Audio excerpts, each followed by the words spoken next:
No, this is not a drill. This is not clickbait. Elena has finally been shown off for Street Fighter 6, and despite how scarred I am by her iteration and healing in Street Fighter 4, I have to admit, she looks pretty good. The trailer is, of course, just like the World Tour teaser trailers that they show off first before any of the gameplay for all the upcoming DLC characters. And in this one, we have John, Street Fighter, doing his thing, exploring the world, and in this one, he's getting jiggy with the locals here before Elena makes her grand entrance. And her model looks good. I think Elena looks pretty dope. And here you can see Elena showing off her capoeira fighting style and her moves. And along her moves, they have this kind of green sparkly effect. It's almost similar to the drive rush. It almost looks like the zebras here are drive rushing as well. But they added that effect to the locals as well. And in the great reveal, all the locals disappear. Probably some spirit apparitions produced by Elena, along with the presence of, I believe, the Killing Moon. But listen, I got to be completely honest here. I don't exactly know Elena's spiritual connections or lore connections with the moon and what that exactly means for the Street Fighter story as a whole. Listen, I'm an 09er, a competitive 09er at that. If we're not talking frame data, you came to the right place. Did you think you clicked on a Maximilian or Ruffelmonger video? I'm sorry. I'm not the right guy for that. If you want to explore the lore, feel free to debate in the comments. There'll be people in there getting mad at me for not understanding all these connections, but it looks good. I can say that much. I'm also a big sucker for all of the animals shown off in the trailer. My favorite stage of all time for Street Fighter is Solar Eclipse, introduced back in Super Street Fighter 4. And this trailer reminds me a lot of that aesthetic. Of course, both set in Africa, both have a lot of goofy looking animals going on. Obviously, this is not a solar eclipse going on. They're more going for this moon motif with Elena this time around. But I really hope we at least get a stage along with this DLC, because we didn't get my stage when she released. They just had her unique location in the World Tour.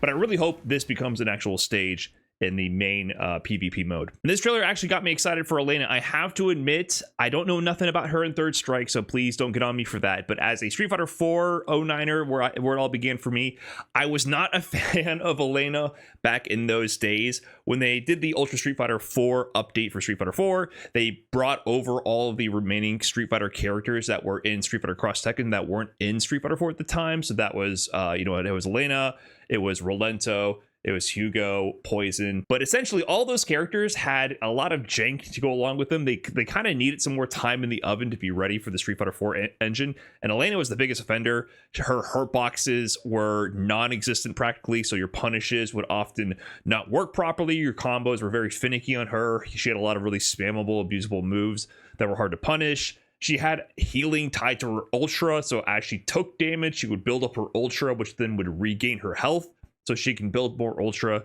to regain more health. So there's a lot of problems with Elena in Street Fighter 4, to say the least.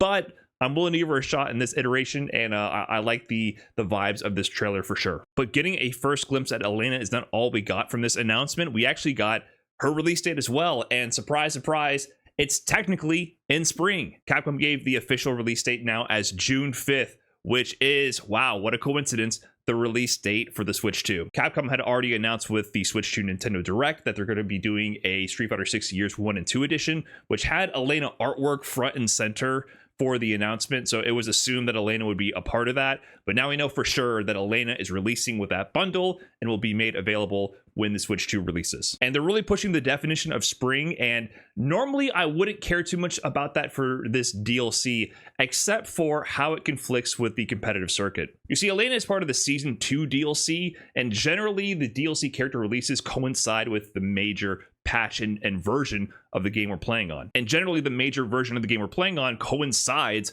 with the competitive circuit. As Capcom Cup finished last month, we would be expecting, typically since Street Fighter V era, that a new patch, new balance patch would have came out to set the stage for the new season, along with the next iteration of DLC characters, so that we have a new patch and a new batch of characters to look forward to for the next season. However, with Elena announced for June 5th, that means we have 2 CPT Premier offline events occurring before Elena even releases. That is going to be EVO Japan on May 9th and Combo Breaker on May 23rd. The first offline premiere that will actually be able to have access to Elena will be CEO on June 13th. And with no other announcements regarding balance patches, I think it's fairly safe to assume that if there is even going to be a Season 3 balance patch to keep the meta fresh for the new season, it would probably coincide with that June 5th release date for Elena. But even then, it's not sure because they've been radio silent on that front. This means it seems pretty guaranteed that 1/4 of the offline CPT season for this year will be played on the old meta from last season, the old DLC characters and the old balance patch, which I personally find pretty disappointing for those who are maybe newer to this whole Street Fighter world and the CPT circuit and how the content updates used to work. We literally used to finish Capcom Cup, and that night a new balance patch would go live. It was kind of like setting the stage for the next year, the next season. It would give time for players to adapt to the meta, digest all the changes to the characters, and maybe look forward to new DLC and understand what they want to bring forth for the new season. That way, there's a few months of the off season where everyone can develop their new strategies, and the new season was very fresh. It had a fresh start every single time we got into the very first offline premiere. Now we're missing out on that, and like, maybe there's valid reasons. Maybe this was all just to capitalize on the Switch 2 release, which I wouldn't doubt that's a very valid thing to do for Capcom as a business. Switch 2 is probably going to be an absolutely massive success, especially in Japan. Nintendo is the king of Japan. Street Fighter 6 is huge in Japan right now. It makes sense to put a lot of emphasis on Street Fighter 6 on Switch 2 as a business move, so I don't fault them for that whatsoever. However, as a fan of the Street Fighter competitive scene, it's a little stinky. It kind of sucks. I don't love it, I have to be honest. I am happy we're still getting continuous updates, of course, but I do wish EVA Japan, the mark of the new CPT season, coincided with the updates and the new batch of DLC so that we had a fresh start and a fresh reminder to look back on when going into this season. But all in all, though, I'm happy to finally see Elena. I'm waiting for the gameplay trailer, and I'll be doing a detailed breakdown, of course, when that comes out to see what she has to offer in terms of her actual gameplay. It's going to be interesting to see what direction they take her in, considering a lot of characters have long-range limbs in this game, and they all have dry rush overhead. And Elena's kind of unique attributes, at least from Street Fighter 4, was her long-range limbs and her meterless overheads and her way to combo from her overhead special moves. So I'm wondering what they're going to do to make her really stand out in this iteration. Is healing coming back? Anyways, that's it. Elena trailer looks pretty cool. Let me know what you guys think in the comments. I'll catch you in the next one. Peace.